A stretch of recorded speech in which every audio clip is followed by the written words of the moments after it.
ఈ రోజు మా అల్లుడితో కాలు నొక్కించుకొని ఒళ్ళు పట్టించుకొని చివరికి వాడికి కావాల్సింది ఇవ్వలేదని చెప్పని నా మొహం మీద నీళ్ళు కొట్టేశాడు. ఇంకా మ్యాటర్ ఏంటంటే పొద్దున్నే లేచి బ్రష్ చేసి చక్రాలు తినడానికి టైం సరిపోవట్లేదని వీడు ఒకేసారి తింటూ బ్రష్ చేస్తున్నాడు. ఇంకా వీడితో ఇలా కాదు కొంచెం సేపు ఆడుకుందామని నేను సరదాగా బైక్ మీద ఒక రౌండ్ తీసుకెళ్తాను, నేను చెప్పిన పని చెప్పినట్టు చేయరా అని చెప్పాను. ఫస్ట్ అయితే మాత్రం ఫుల్ గా వాడితో బాడీ మసాజ్ చేయించుకున్నాను.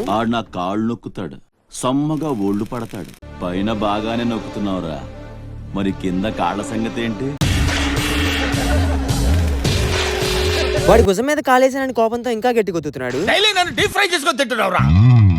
రే దేవుడు అనేవాడు ఉంటే నాకు ఓ రోజు వస్తుందిరా, ఆ రోజు నిన్ను నలిపేస్తాను రా. అంతా అయిపోయిన తర్వాత మావయ్య నువ్వు చెప్పినట్టే మొత్తం చేశాను కదా, నన్ను బైక్ మీద ఒక రౌండ్ తీసుకెళ్ళు అన్నాడు. నేను తీసుకెళ్ళిన పోరా ఏం చేస్తావో చేసుకో అని చెప్పాను. అంతే ఫేస్ లో ఎక్స్ప్రెషన్స్ అన్ని మారిపోయినాయి.